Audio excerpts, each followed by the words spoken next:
I remember hearing a lot over the past few months or so, some rumblings, some rumors, some news about a new Bakugan anime. And I remember seeing some of the news and stuff, nothing concrete about Bakugan Battle Planet, and thinking, that looks kind of neat. And then one day it just started airing, I guess.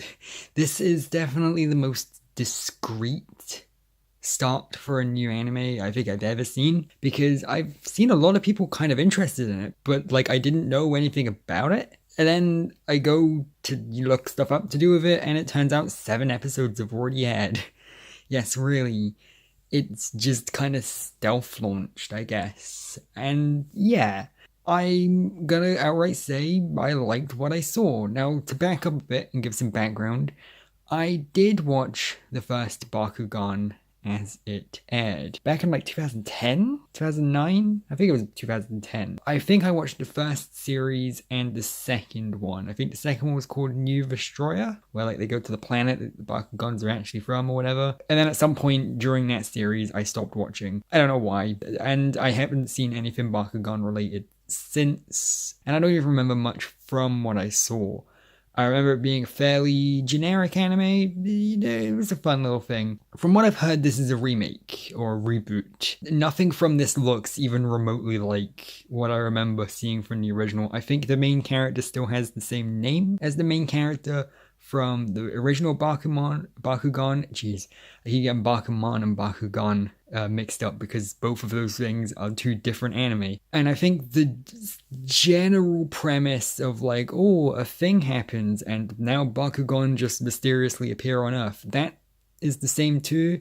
But other than that, all the other characters and the plot and everything seems really different. And I like that. I really like that it seems so different now. Of course, again, it's been a few years since I watched the original Bakugan, and I don't really remember much from it, so take that with a grain of salt. But I kind of wanted to do this from the point of view of a beginner. This new Bakugan anime is supposed to re-spark interest in the franchise and kind of bring it back into the mainstream and everything, or at least as mainstream as it gets for a toy advert anime at least. And so I thought it would be interesting to tackle this from the point of view of someone who doesn't really remember much about Bakugan. You know, did it interest me, someone who never really cared that much for Bakugan? Thought it was fine, you know, but I didn't really care that much, and I kind of forgot a lot about it.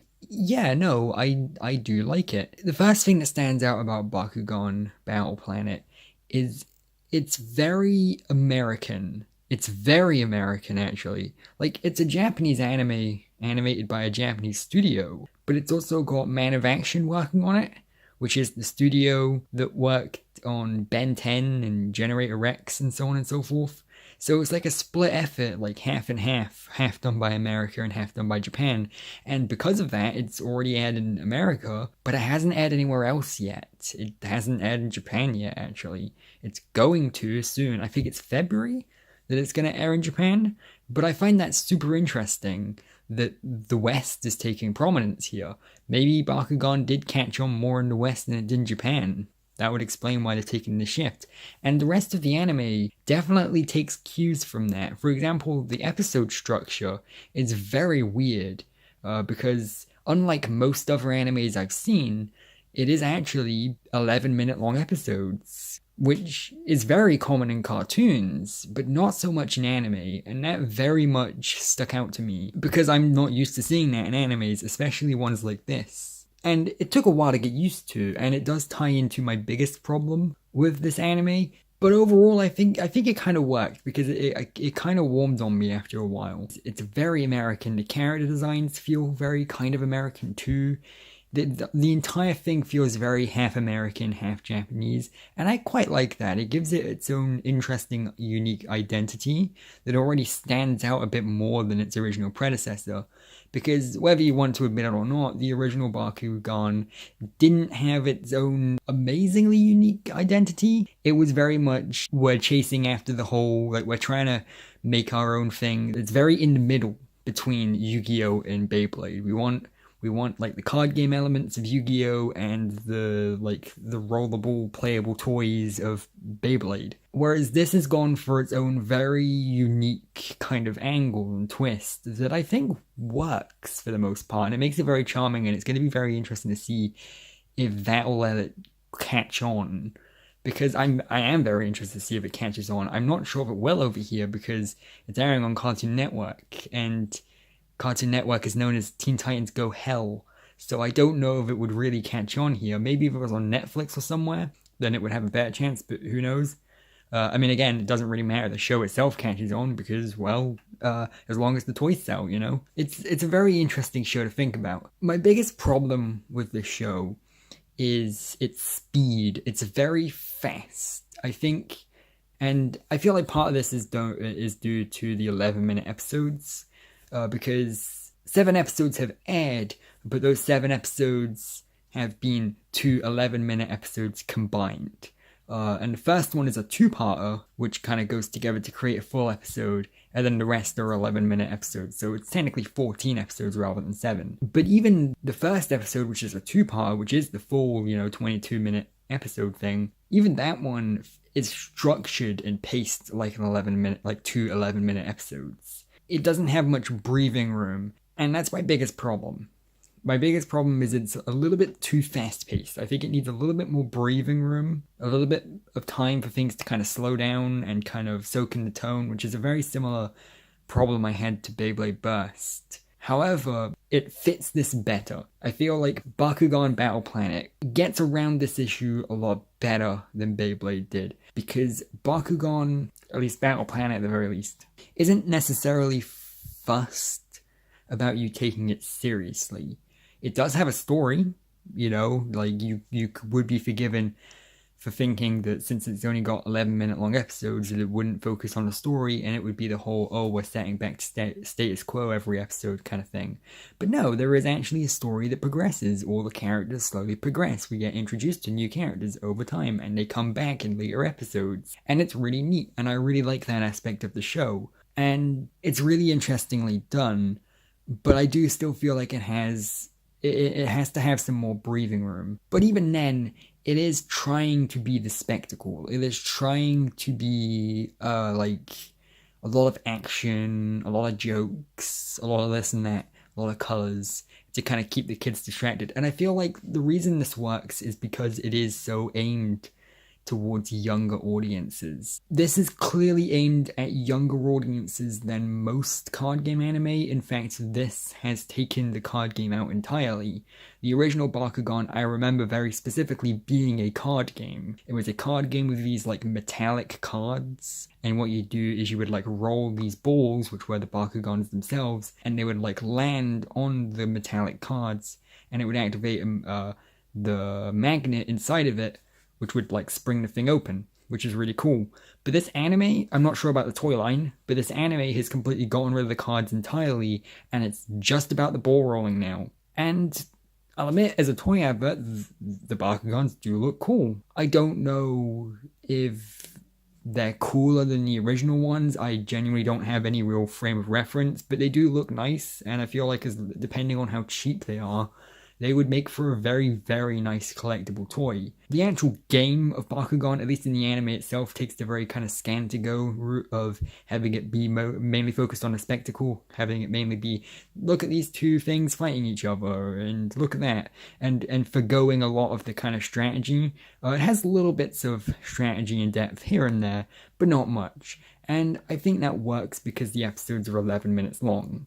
I feel like if we tried to draw them out, like if we tried to actually add more layers of depth and complexity to it, it would bog down the already fast pace, And I like that each episode it's been very on the nose with like the lesson of the episode kind of thing. Like, this episode, this character learns to take his friend's feelings into account. This episode, he learns not to have such a big ego, etc., etc. And it's very on the nose with those messages, but like I said, it feels like it's aimed at a younger audience than usual anyway, so I don't mind too much, and it still tells the messages in an entertaining enough way. And I feel like, for younger kids especially, a lot of these episodes and messages are really going to resonate with them. Like, for example, there's an episode where a character called Miss Kravitz appears, who is like this adult woman, and she is trying to ban Bakugan entirely, and so she's forming these mobs and trying to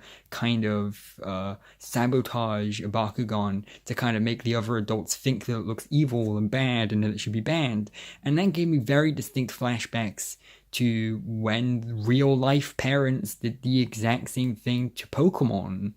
Like, that story happened in real life. And so I feel like for a lot of kids, the whole like rebelling against the adults kind of, oh, how dare you take this fun, harmless game we enjoy away from us thing, that's going to resonate with a lot of kids, and that's really clever. I would go as far as to say that's Butterfly Ace levels of clever right there. And I really like how the first episode specifically goes out of its way to say that even though these Bakugans have appeared all over Earth, only the kids can use them, and so all the adults can't use them at all. And I think that's gonna create for an interesting dynamic, because it keeps showing you how the Bakugans existing, being these giant monsters that the kids can control and only the kids can control, really changes and shifts society a lot.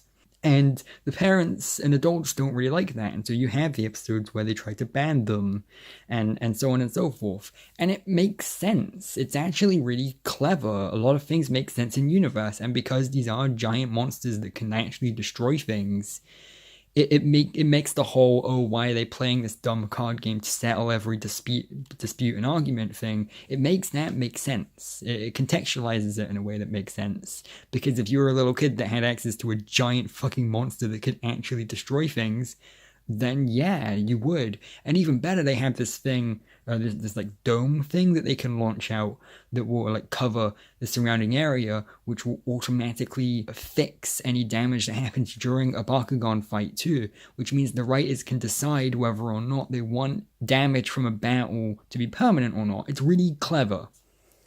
I like the world building to this series, and again, the character development works too. It's surprisingly good at building a sense of scale to the world, despite being so short. And I really like that. I really like having different characters come back and you learning about them. And I like that even on the lessoning of the day itself is very on the nose.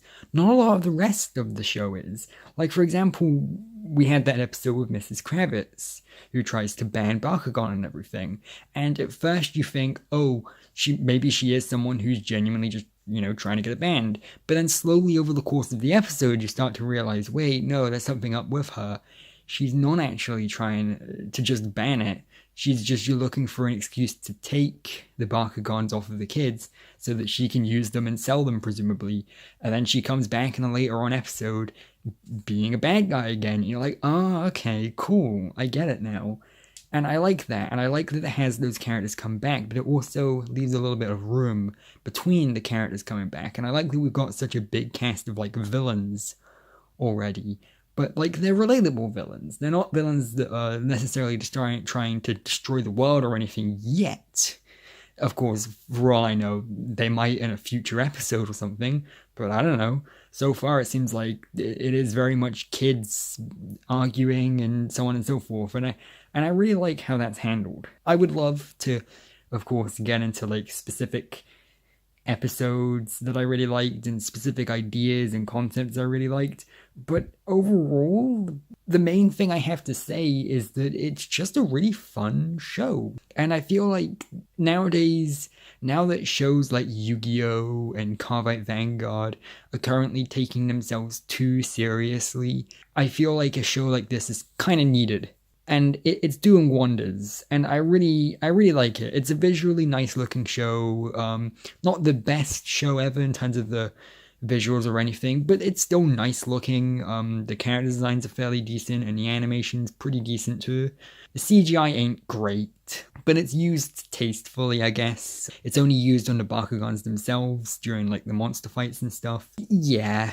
That was kind of to be expected. Would have preferred it if those were 2D animated, but it's not awful. They don't look terrible. They just don't look great, It's certainly not as good as Yu-Gi-Oh's CGI, but it's not, like, bad either, like it's good, and yeah, I really like the show so far.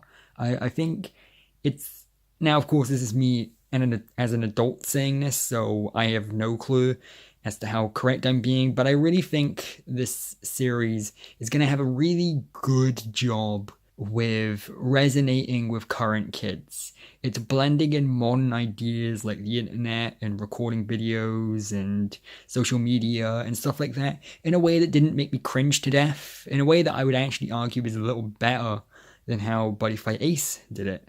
Yeah, I don't know if it's gonna have like a more serious story later on. I honestly don't know how it's gonna progress, which is funny for Bakugan. And as a reboot, it's completely different to the original, which is the best thing they could have done if they were going to do a reboot. I mean, I would argue, why even keep the very little stuff that was the same? Why not just, rename the main character to a different one? Because he doesn't even look the same as he did in the original, which is a good thing because his character design in the original didn't look that great. But as it is, it's about as good as a reboot can get. As far as I would say, and again, take this with a grain of salt because it's been a few years since I watched the original, I would say this is a reboot that probably surpasses the original. I'm very much looking forward to seeing more. The toy line looks really cool. The game looks fun. I genuinely think this could be a good way of bringing Bakugan back into the limelight. Yeah, the cynical part of me really wants to point out how cynical of let's reboot the thing and hope it catches on a second time thing is. But, I mean, the quality of the content speaks for itself. It's certainly not going to be for everyone. It's not the next fucking Madoka Magica or anything, but it's not trying to be. I know it's a very out there comparison. I think it's just a fun show with a very short time limit for the individual episodes. It's a nice thing to pop on. The English dub's decent. It's not the best one I've ever heard, but it's not the worst one I've ever heard either. Lip syncing's a little off with the dub, but it's not like noticeable most of the time. It's a fun show, and season 2 has already been confirmed, which is insane because season 1 is going to have 100 episodes, I think, and we're only like 14 episodes through. So the fact that season 2 has already been confirmed is very presumptuous. So let's hope this does actually do well enough that they can afford to do a season 2, but I guess we'll see. And so yeah, that's Bakugan Battle Planet. I'm genuinely kind of excited for this. I really like what I've seen so far. I'm very interested to see what things develop or don't. Again, if there was anything I could compare this to, it would definitely be the Pokemon Sun and Moon anime, for better or for worse. And for me, that would be for better, because I like that kind of more childish, more fun, more breezy sort of tone that the two of those things have. And so if you're someone that doesn't like the Pokemon Sun and Moon anime and thinks it's a step back from X and Y, you're probably not going to enjoy this either. But can I recommend this? Yeah. If this looks interesting and fun to you, then yes, I can totally recommend it. I had some fun with it. I watched 14 of the 11-minute episodes in a row, and I didn't even get bored once. It was a nice fun time, and yeah, I'm very much looking forward to seeing more of it.